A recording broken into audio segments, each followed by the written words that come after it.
The gunfire starts before Zarya can lock the door. Glass explodes inward, shards catching light like stars, and she hits the floor on instinct, heart slamming against her ribs, hands already reaching for the nearest patient, even as chaos erupts around her. Someone is screaming, sirens are wailing, and the man standing in her doorway with blood spreading across his shirt is not here for stitches. He is here because everywhere else would let him die. And she has exactly 3 seconds to decide if saving him will cost her everything she ever loved and valued. This is not where the story begins, but it is where the chaos started. Where the truth Zarya has been living inside of finally shows its teeth. And before we get to how she survives this moment, you need to understand how she got here.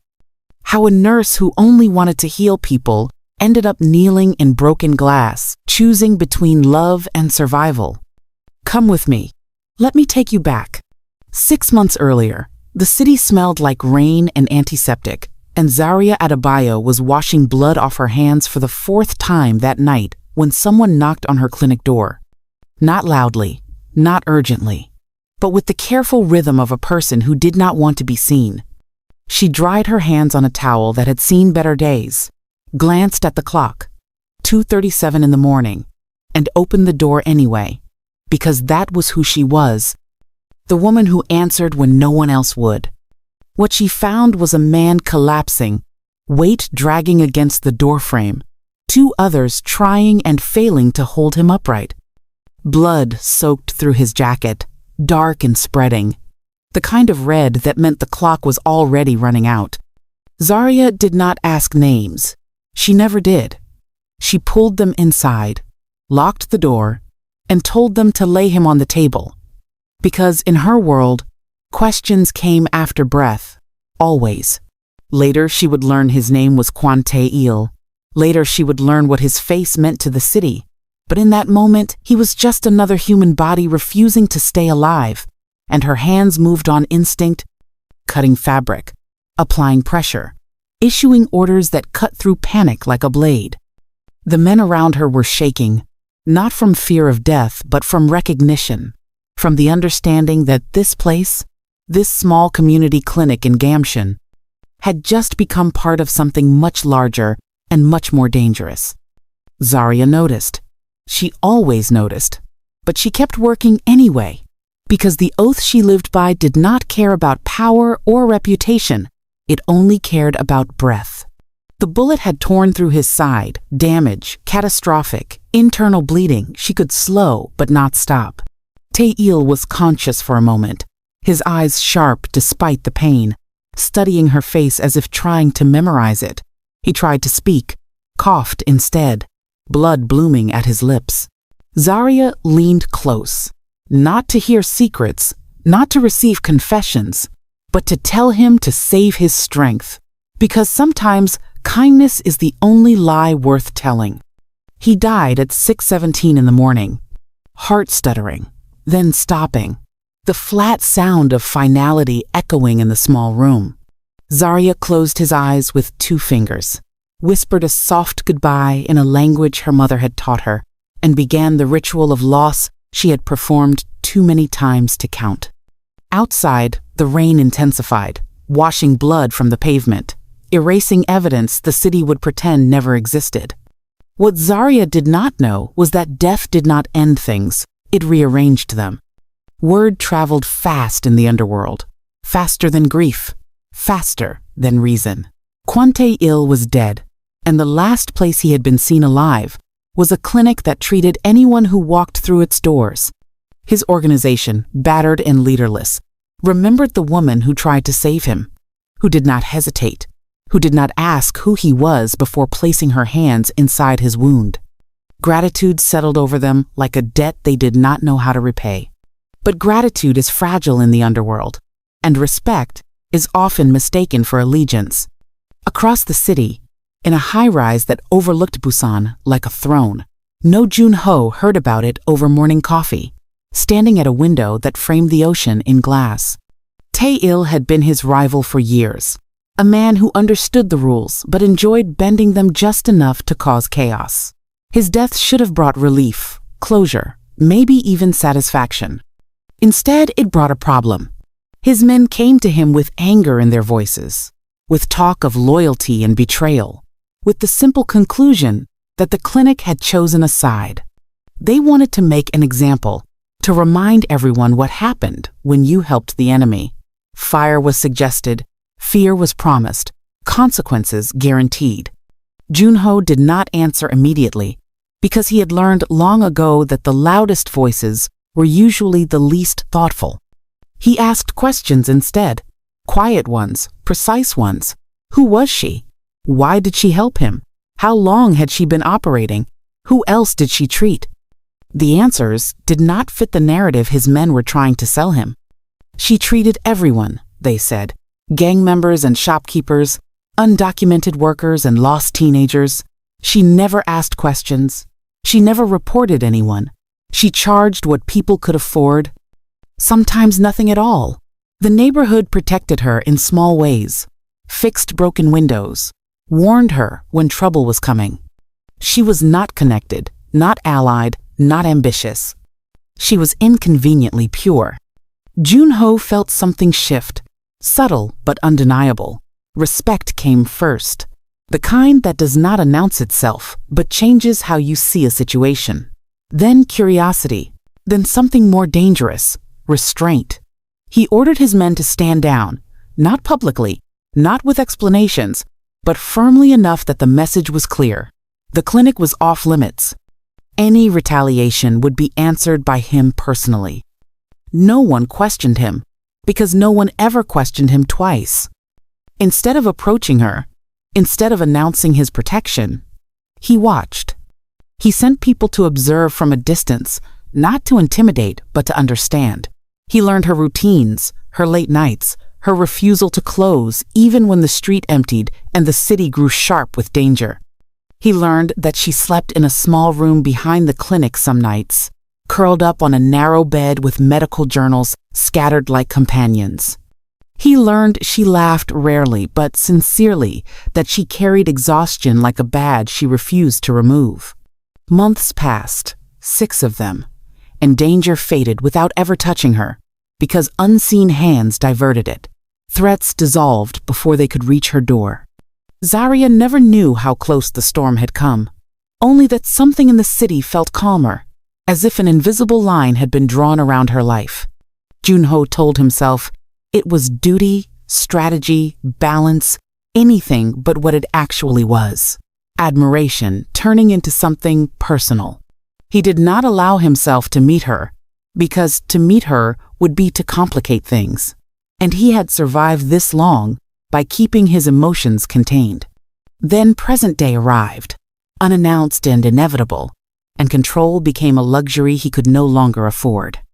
The injury was real this time, not manufactured, not strategic, just bad luck and a knife that moved faster than he anticipated. The wound along his ribs was deep enough to need stitches, controlled enough to survive, and when he arrived at her clinic just before closing, blood seeping through his shirt, something fundamental shifted. Zarya opened the door with irritation already forming on her face at another late arrival. Then her eyes dropped to the blood, and professionalism snapped into place. She pulled him inside without ceremony, gloved hands already pressing gauze against his side, voice sharp and efficient. "Sit," she ordered, not asked, and he obeyed, fascinated despite the pain. Up close, she was different than the surveillance photos had suggested. Not softer, not fragile, but more real. Her eyes assessed him quickly, clinically, then narrowed with suspicion, the kind reserved for men who looked like trouble.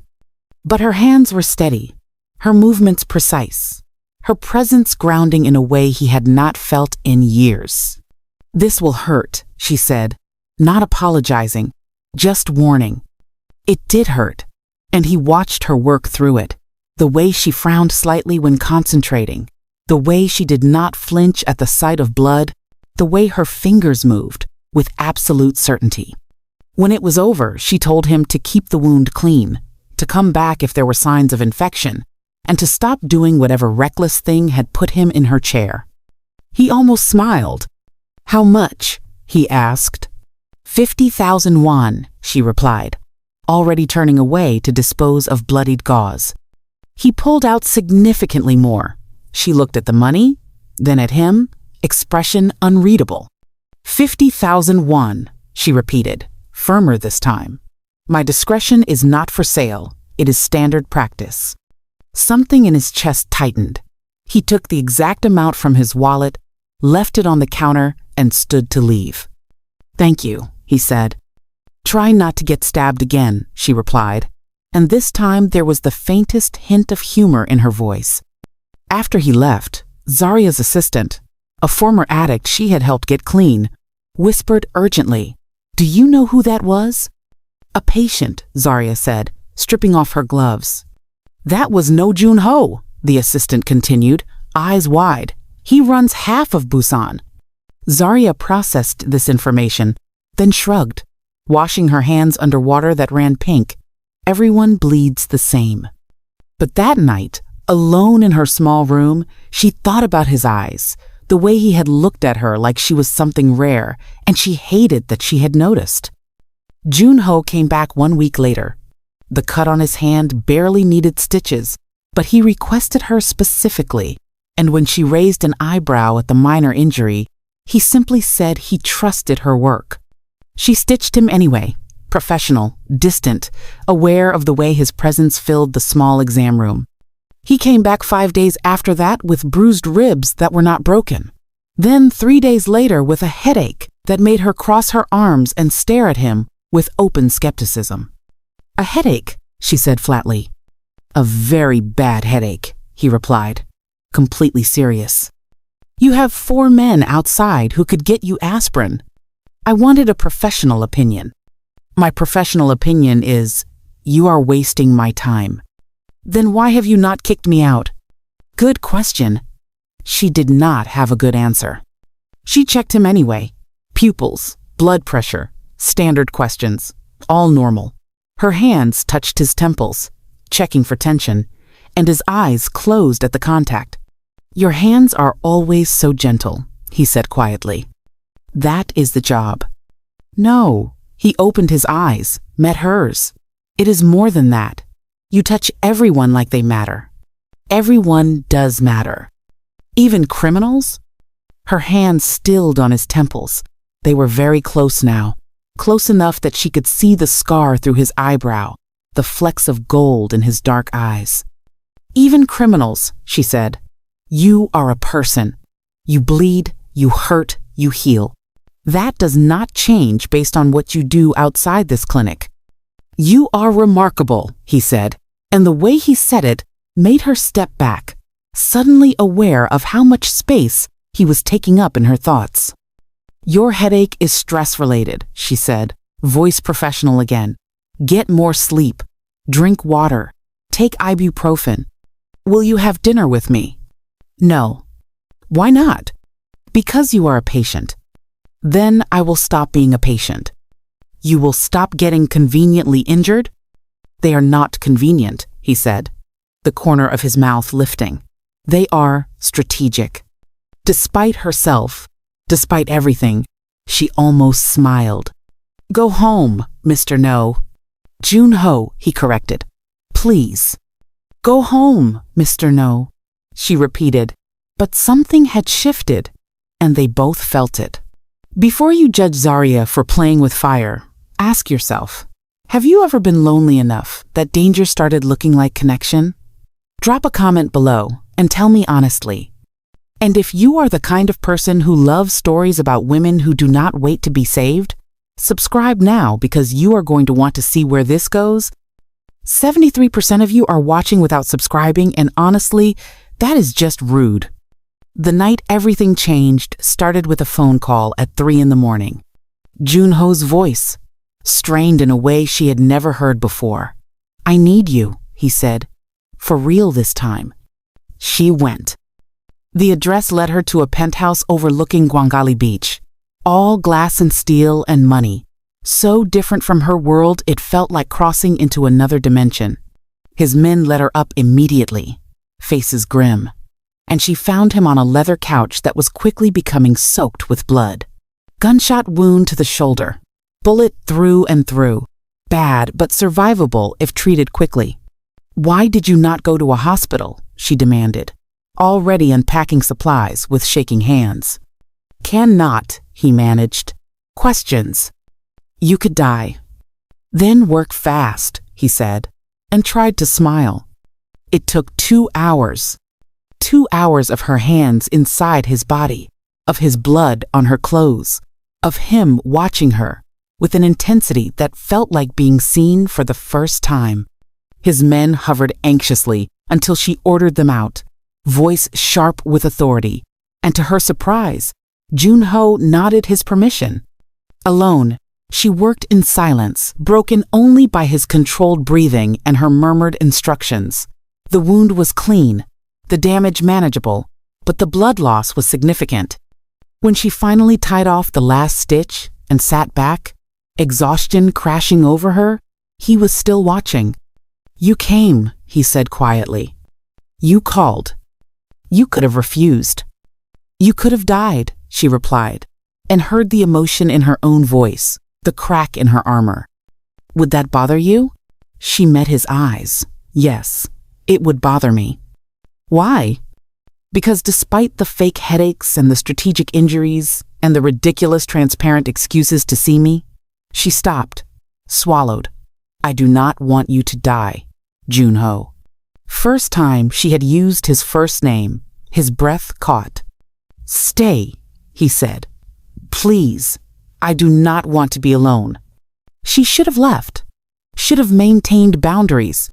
Instead, she heard herself say, I need to monitor you. Make sure there are no complications. That is the only reason? He asked. That is the reason I am admitting to. She stayed, sat in the chair next to the couch, while he drifted into medicated sleep, hand resting near hers, almost touching.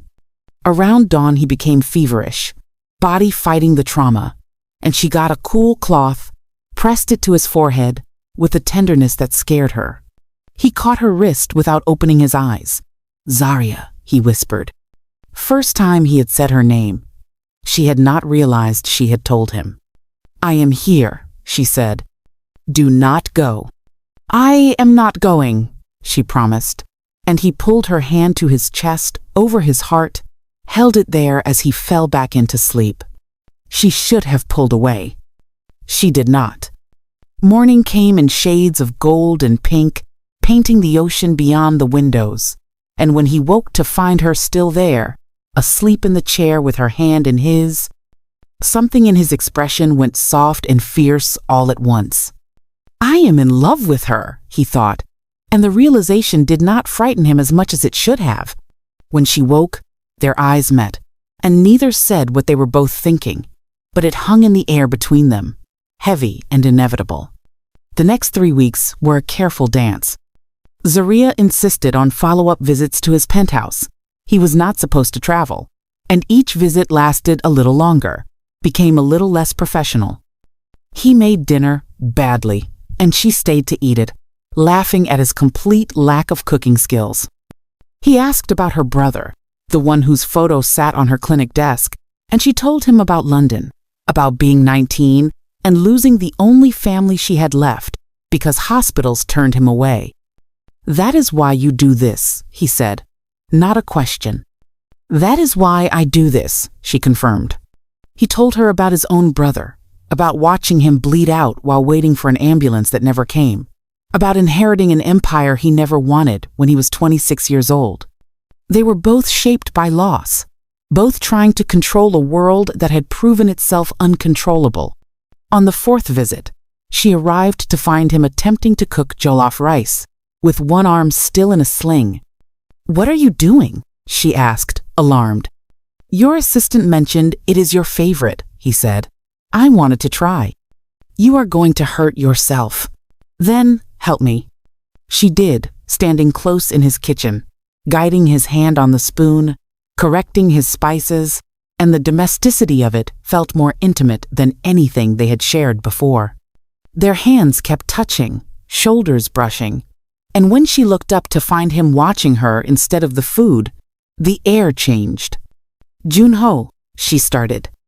I know this is complicated, he interrupted. I know I am not good for you, but I cannot stop thinking about you.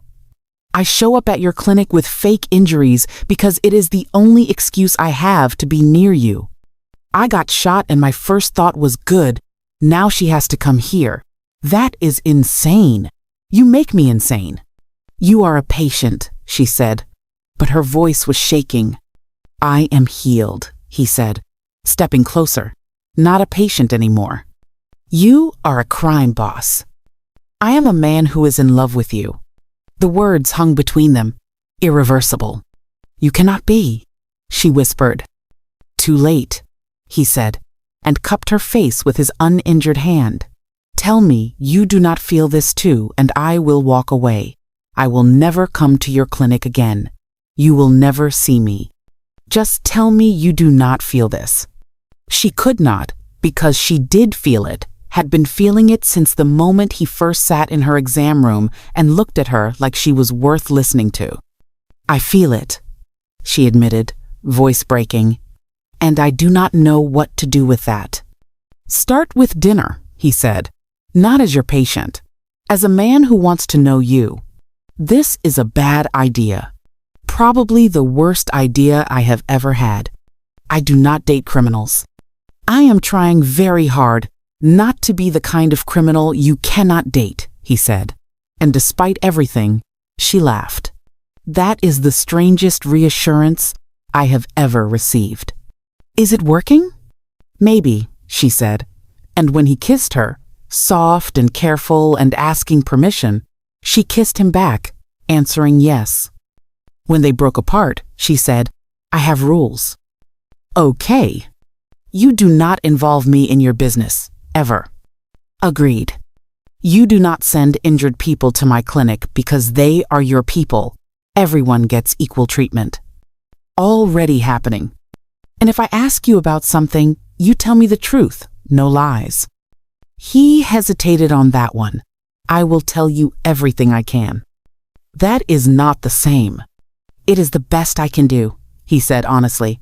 Some truths would put you in danger. She considered this, weighed it against what she knew of his world, of the reality she was choosing to step into. Okay, she said finally, but if I ask directly, you answer honestly or tell me you cannot answer, no lying. Deal, he agreed, and kissed her again, deeper this time, and she felt herself falling into something she could not control. This is still a terrible idea, she murmured against his mouth. The worst? He agreed and carried her to his bedroom, where they made love slowly, carefully, because he was still healing and she was still scared, and it was the most real thing either of them had felt in years. 2 months passed like a dream. Mornings, she worked at the clinic. Days, he handled business she did not ask about. Evenings, they came together like gravity, inevitable and necessary. He learned to cook, badly but enthusiastically, and she taught him with patience that surprised them both. She learned his scars, the map of violence his body carried, and kissed each one like she could heal old wounds with tenderness. He donated to her clinic anonymously. She pretended not to know. They both ignored the contradiction. They were happy. It could not last. The girl came in on a Tuesday afternoon, young, 18 maybe, with bruises blooming across her arms and terror in her eyes.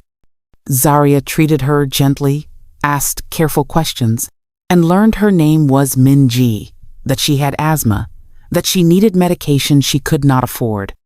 Zarya gave it to her for free, as she always did, and told her to come back if she needed anything. Min-ji came back 3 weeks later, more bruises, and this time she broke down crying. They said it was payback, she sobbed into Zarya's shoulder. For my brother, that your boyfriend could not protect everyone. Zarya's blood went cold. Your brother? Kwon Tae-il, Min-ji whispered. I know you tried to save him. I never blamed you, but someone else does. They said because No Junho is protecting you, they cannot touch you, so they touched me instead. Everything clicked into place with sickening clarity. Protecting you. Junho had been protecting her, not just during their relationship, but before. How long before? 6 months. Since Tae-il died. Since before they ever met. How long have you known who I am? Zarya asked carefully. Since my brother died, Minji said. He told me about you before, about the nurse who treated everyone the same. I came here because I knew you would help me, even though I am his sister. Zarya's world tilted. She sent Minji home with medication and a promise of safety she was not sure she could keep, then locked the clinic and went to find Junho. He was in his penthouse, working at his desk, and when she walked in without knocking, he knew immediately that something had broken. How long? She asked, voice dangerously calm. Zarya, he started. How long have you been protecting my clinic? He stood slowly, carefully, like approaching something fragile and explosive. 6 months. Her hands clenched into fists. Since before we met. Yes. Why? Because you tried to save Tae-il, he said. Because you treat people like they are human. Because in my world that is rare and precious and worth protecting. You have been lying to me. I have not lied, he said firmly. You have been manipulating my entire life, she shouted, control finally breaking. The rent, the security, the fact that I have not been extorted or threatened, that is all you? I was keeping you safe. Without asking me, without telling me. She was shaking now. I thought I was doing this on my own, that my clinic survived because I worked hard, because I was lucky. But it has all been you, pulling strings, controlling everything. I was not controlling you, he said, stepping toward her. I was protecting you. That is the same thing. You did not give me a choice. If I had asked, would you have let me? No. Exactly. His voice rose to match hers. You would have refused and gotten yourself killed. That is my choice to make. Not when I love you, he said, and the rawness in his voice stopped her. Not when losing you would destroy me. Not when I have the power to keep you safe and choose not to use it. That is not love, Zarya. That is cowardice. She stared at him, chest heaving, tears threatening. Is that why you pursued me? She asked quietly. Because you had already decided I was yours to protect? No, he said immediately, crossing to her. I pursued you because I fell in love with the woman who looked me in the eye and told me to hold still, who treated me like a patient, not a king, who has gentle hands and a fierce heart. The protection started as duty, a debt to your integrity. But what I feel for you, that is real. How do I know what is real and what is you orchestrating my life? Because if I was orchestrating your life, I would have made sure you never found out. Minji is hurt because of me, she said, voice breaking, because you are protecting me. Minji is hurt because there are bad people in this world, he said. I will handle it. See, she pointed at him, that, right there, you will handle it. You will protect me. You will decide what I can know and what I cannot. I am not your patient, Junho. I am not something to manage. I know that. Do you? She asked. Because it feels like you saw something you wanted to protect and decided I did not get a say in it. I saw something precious in a world that destroys precious things, he said, voice raw. I could not let that happen to you. That was not your choice to make. He had no answer for that. Zarya left without another word, went back to her clinic, locked herself in the small room behind it, and cried until she had nothing left. She loved him. She also could not be with someone who made decisions for her, who built her entire safety net without her consent, who shaped her life from the shadows like she was a project instead of a person.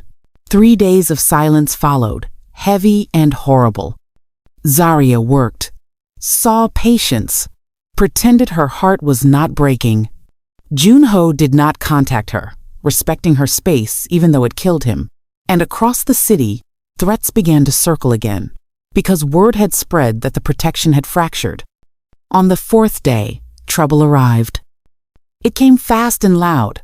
Men storming the clinic in broad daylight, guns drawn, rage barely contained. Zarya was with a patient, an elderly woman with diabetes, and she stepped in front of her instinctively, hands raised. "You are the nurse who killed Kwante-il," the leader said. "I tried to save him," Zarya corrected, heart pounding. "You failed," he spat. "And now you are sleeping with the man who benefits from his death. That is a problem." "I am not involved in your wars," she said, voice steady despite the fear flooding her veins. "You are involved the moment No Jun-ho decided you mattered," he replied, and pulled a lighter from his pocket. "We are going to burn this place down. With you in it, send him a message he cannot ignore." Before he could strike the lighter, the door exploded inward. Jun-ho came through it like vengeance personified, flanked by 6 men, and the transformation was immediate and terrifying. This was not the man who burned rice in her kitchen. This was the crime boss who ruled half of Busan, and the violence that followed was brief and brutal.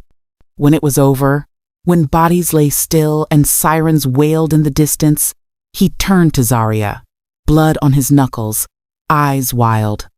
"Are you hurt?" he asked, and his voice was shaking. She shook her head, unable to speak.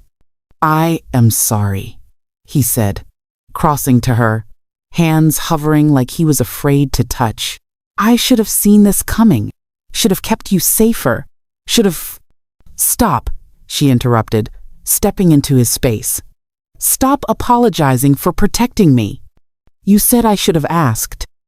"I know what I said," she replied, taking his bloody hands in hers. "And I meant it. You should have told me. You should have asked. But I also understand why you did not, in your world. Asking permission gets people killed. That is not an excuse." "No," she agreed, looking up at him. "But it is context. I have spent 3 days thinking about you, about us, about what you did." "And?" he asked, barely breathing. "And I am angry," she said honestly. "I am furious that you made choices for me. But I am also in love with you. Also aware that without your protection, I would probably be dead right now. Also grateful, even though I hate being grateful for something I never asked for. I am sorry," he said again, "for not telling you, for taking away your choice. I cannot promise I will not try to protect you again. But I can promise I will tell you when I am doing it. That is all I am asking," she said. "Partnership, not protection, equal say." "Can you partner with someone like me?" he asked, pain clear in his voice. "Someone whose hands are covered in blood?" "Your hands are covered in blood," she said, squeezing them. "Mine are covered in healing. Maybe that is balance." "I hurt people, Zarya, people you will probably have to treat." "I know," she said. "I treat people you have hurt. I will probably keep treating them. Can you live with that?" "Yes," he said immediately. "And I will ask you not to hurt people," she continued. "You probably will not always listen. Can I live with that?" "Can you?" he asked. "I do not know," she admitted, "but I want to try." She cupped his face, thumbs brushing his cheekbones. "I love you, the real you. Not the version I imagined, but the man who protects people by hurting others. The man who has been protecting me for 6 months without asking for anything in return. The man who gets fake injuries just to see me." "I really did have a headache that time," he said, and despite everything, she laughed. "I love you, Jun-ho," she said, "even when you are an overprotective, controlling nightmare." "And I love you," he replied, pulling her close, "even when you are stubborn and refuse perfectly good protection. So where does that leave us?" "Together," he said, "if you will have me." "On my terms this time," she said. "Equal partners. You protect, I heal. We figure it out as we go." "Deal," he agreed, and kissed her like she was the only thing keeping him alive. A few hours later, Zarya's clinic was still standing, still treating everyone, still operating on hope and stubborn refusal to quit. But things had changed. There was better security now. Security she knew about and had approved. Cameras and panic buttons, and an understanding with the neighborhood that trouble would be answered. Still watching, Junho's organization funded her supply everything orders about you anonymously. Subscribe now because and this story is not over. Pride was expensive, and what comes next, and her patience needed medicine neither is ready she needed moral purity. And I promise you she still treated people from both sides of conflicts. He did not interfere, and slowly, carefully, he was working toward legitimizing his operations, turning illegal money into legal businesses, building exits where there had only been traps. It was not clean, not fast, not safe, but it was real. One evening, in his penthouse, she was checking the scar on his shoulder, healed beautifully now, just a thin line of silver against his skin. "Does this hurt?" she asked, pressing gently. "No," he said, catching her hand. "But you can keep checking. For medical purposes." "Medical purposes," she repeated, smiling. "Very important medical purposes," he said, pulling her into his lap. "How was your day?" "Saved 3 lives, lost 1. Average day." "I am sorry about the one." "Me too," she said, resting her forehead against his. "How was yours?" "Prevented 2 wars, started 1 negotiation, average day." "We are a mess," she said. "We are perfect," he corrected. "Those things are not mutually exclusive." He kissed her, slow and deep, tasting like coffee and home. "Stay tonight," he said. "I am on call. Bring your phone." She did, and they made love in his bed. Familiar now, but still intense, still necessary. And afterward, wrapped around each other in the dark, she thought about how far they had come. "Junho," she said softly. Thank you for protecting me, even when I did not know I needed it." "Thank you for healing me," he replied, kissing her hair, "even when I did not know I deserved it." "Everyone deserves healing." "Even criminals?" "Especially criminals," she said, tracing the scar on his shoulder. "You are more than what you do. You are who you choose to be." "I choose you," he said. "I choose you too," she replied. And in a city built on violence, a crime boss and a healer built something different, something gentle, something that proved love could exist even in the darkest places. She healed his wounds. He protected her light. And together, they were enough. If this story grabbed you by the heart and did not let go, subscribe right now, because I have more stories that will absolutely wreck you in the best way. Hit that notification bell. Drop a comment telling me what moment hit you hardest. And share this with someone who needs to believe that love can survive anything, even the worst betrayal. Thanks for listening to Healing Hands. Until next time.